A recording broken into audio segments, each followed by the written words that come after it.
Bien.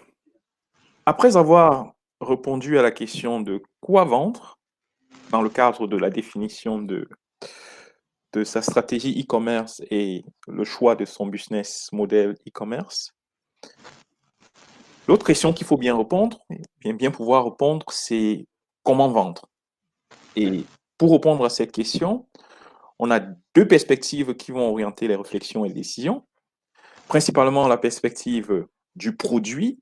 Là, il est question de savoir si le produit qu'on veut vendre est le nôtre ou il appartient à quelqu'un d'autre, ou la perspective de la plateforme, c'est-à-dire la plateforme sur laquelle on souhaite vendre, est-ce que c'est une plateforme que nous gérons nous-mêmes ou alors nous utilisons une plateforme tierce pour pouvoir vendre nos produits.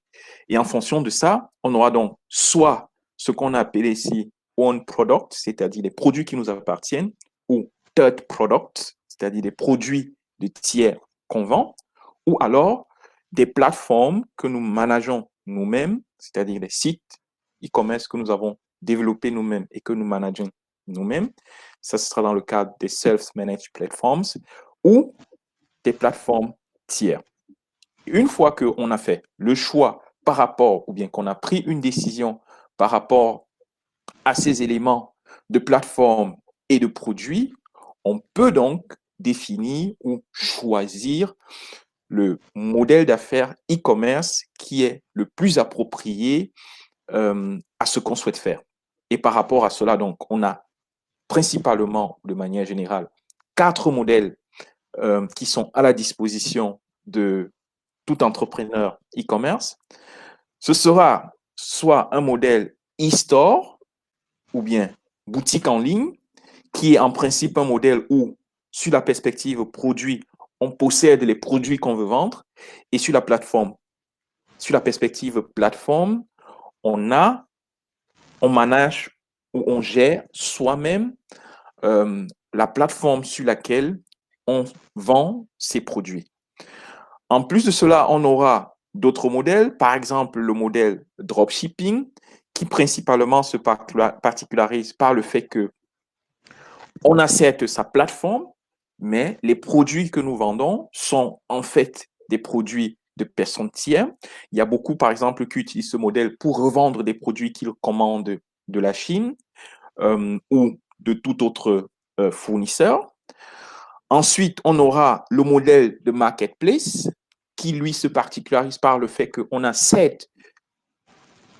on possède les produits à vendre, mais on ne les vend pas sur sa plateforme, on vend sur une plateforme tierce, par exemple sur une plateforme comme Amazon ou sur une plateforme comme eBay.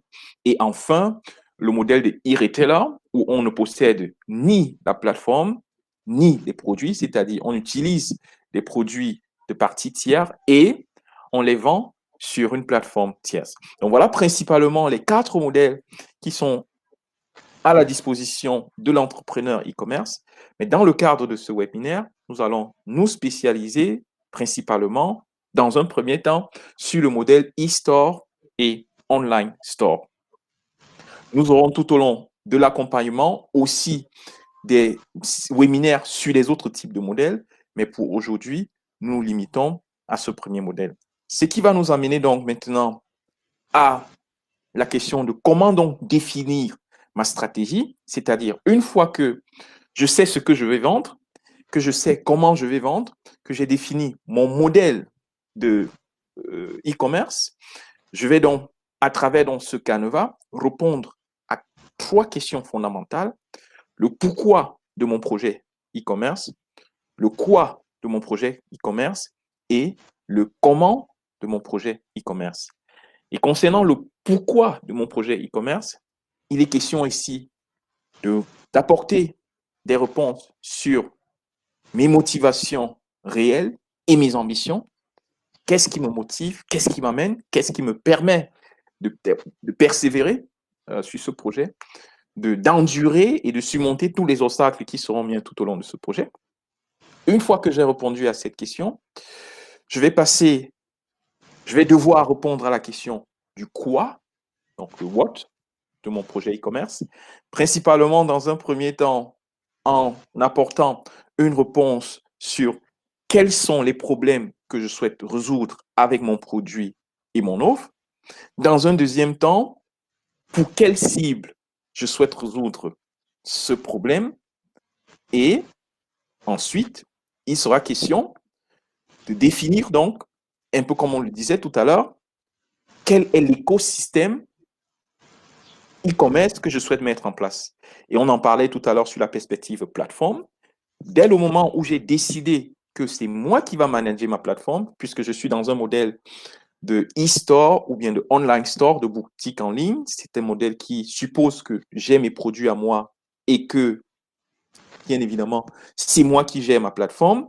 Donc, je vais devoir répondre à la question de quel est ou bien quels sont les outils que je vais choisir pour mettre en place, construire mon écosystème, que ce soit des outils de gestion de contenu e-commerce, Shopify ou Commerce, ou alors des questions, par exemple, de marketing digital, Google, Facebook, ou d'email marketing. Donc, ça, ce sera le dernier volet du quoi de mon projet e-commerce.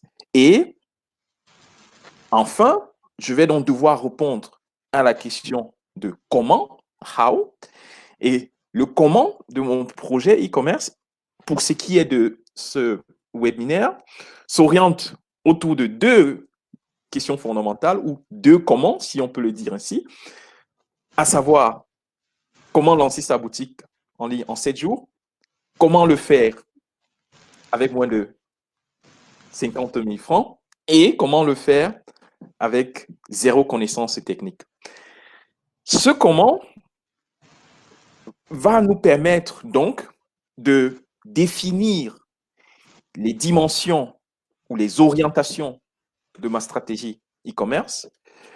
Une première orientation sera sur le produit, et on le voyait un peu quand on posait la question de quoi. Quel est le problème que je veux résoudre? Pour quelle cible je veux le résoudre? Ce qui va m'amener à pouvoir répondre aux questions de comment définir mon catalogue produit et les fiches descriptives, comment définir un parcours visiteur qui convertit, qui amène le visiteur à un client, comment structurer l'arborescence de mon site e-commerce. La deuxième dimension, c'est la technologie, et on le disait, la plateforme, donc le deuxième quoi de mon projet, va m'amener donc à répondre aux questions de comment choisir ma plateforme e-commerce, comment l'installer, comment la déployer, comment configurer mon écosystème de marketing digital.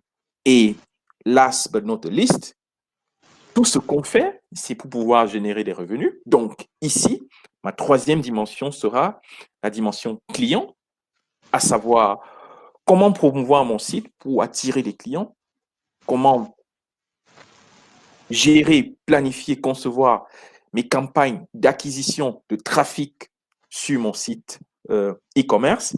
Et ça, ce sera la troisième dimension. Et les réponses à ces questions se retrouvent donc dans le canevas ou bien le plan d'action que Léa vous a montré en début de ce séminaire, à savoir la phase 1 qui va toucher la perspective produit. Donc, dans cette phase 1, pendant le jour 1 et 2, je suis vraiment occupé à définir ma cible, à définir sa problématique, à définir le produit et l'offre que je veux proposer à cette cible, à définir mon catalogue produit et la fiche descriptive, la structure de mon site e-commerce.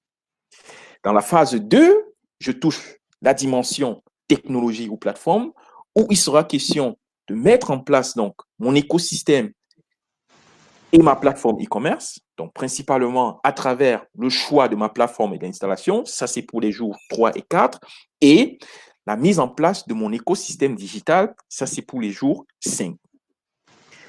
La phase 3, autant pour moi, touche donc la partie client, donc il faut vendre. Donc là, je vais mettre en place mon site et je vais déployer donc les premières campagnes qui vont permettre d'attirer du trafic sur mon site, de le convertir et me permettre de faire un premier chiffre d'affaires. En plus de la question de développer mon site en 7 jours, j'ai aussi la question donc de développer mon site avec un budget de moins de 50 000 francs. Donc, il est aussi question de budgétiser mon projet e-commerce, de savoir combien est-ce que ça va me coûter ce projet. Et pour cela, nous avons mis ici, ou bien défini quelques postes de coûts. Donc, principalement, 6 postes de coûts. Donc, le premier poste, ce sera des questions de licence et d'hébergement de la plateforme. Donc, les coûts pour pouvoir héberger votre plateforme. Les coûts pour l'écosystème e-commerce dont vous allez utiliser, c'est-à-dire les logiciels que vous allez pouvoir utiliser pour pouvoir promouvoir votre site, attirer du trafic. Et un troisième coût, ce sera la maintenance, les coûts de maintenance et d'amélioration de votre site.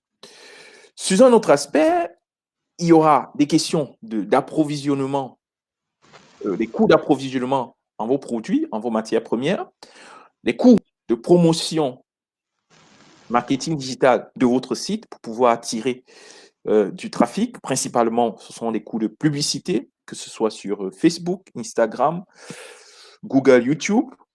Et enfin, il faudra prévoir aussi des coûts de formation et de développement personnel pour acquérir de nouvelles compétences, pour croître avec votre activité. Donc, voilà un peu les 6 principaux postes de coûts qui vont vous permettre de budgétiser votre projet e-commerce.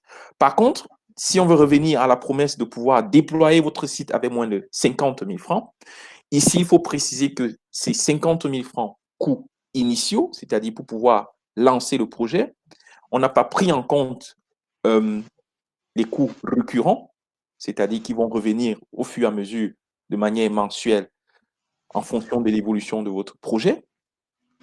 Donc, pour les coûts fixes initiaux, on a donc principalement donc, les coûts de licence et d'hébergement, qui prend aussi en compte les coûts, par exemple, de réservation de votre nom de domaine et, par exemple, de création de logo.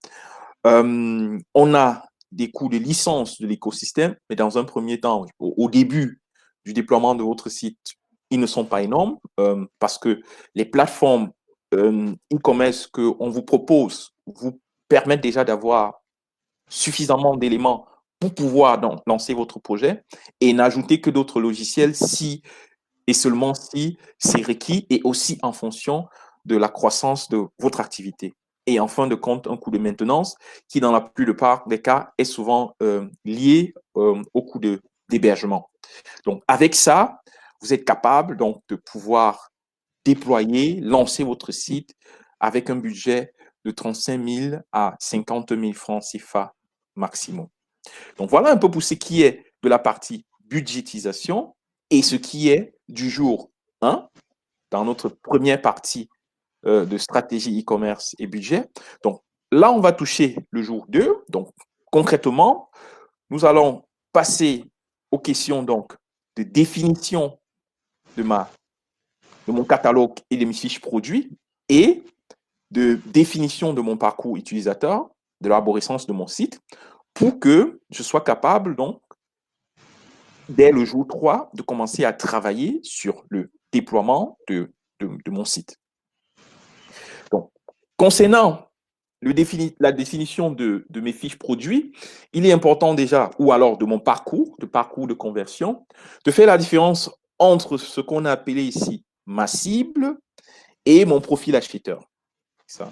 Dans la définition de ma cible, je m'oriente beaucoup plus sur des critères démographiques, donc des critères d'âge, d'appartenance socio-professionnelle, alors que dans la définition d'un profil acheteur, je m'oriente sur des critères psychographiques. Principalement, j'essaye d'aller au-delà des définitions démographiques pour comprendre principalement la motivation, les problèmes et les aspirations de ma future clientèle.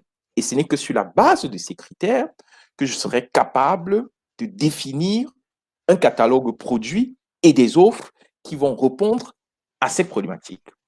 Donc, la définition d'un profil,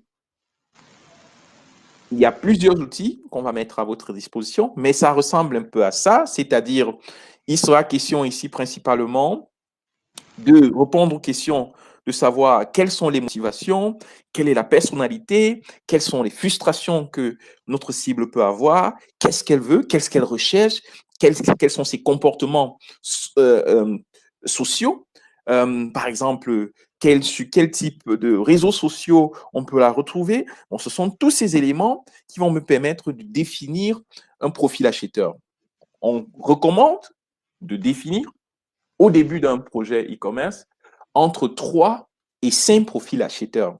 Et c'est ces 3 à 5 profils acheteurs qui vont orienter donc maintenant la définition de mon catalogue produit et la définition de mon offre. Et nous allons mettre à votre disposition cet outil qui sera un template Word structuré en 4 dimensions, donc une dimension démographie, où il est question donc de définir des éléments, le nom, le genre, l'appartenance socio-professionnelle, le métier pour votre profil, mais aussi des éléments psychographiques liés par exemple à la famille, le statut marital, les problématiques, euh, les perceptions, et ça. Et en bas, de toucher maintenant aux questions liées aux problèmes et frustrations que rencontre votre cible, parce que rappelez-vous bien, on disait au début, dans la définition de notre stratégie, il fallait répondre à la question quel est le problème que je veux résoudre. Donc, c'est ici, dans cette partie problème et frustration, que vous allez répondre à cette question. Et dans la partie désir et aspiration, vous allez essayer de comprendre ce que votre profil acheteur voudrait atteindre, quelles sont les satisfactions qui sont les siennes, les aspirations, les ambitions. Et c'est en principe avec votre solution, votre produit, que vous allez pouvoir répondre à ces aspirations et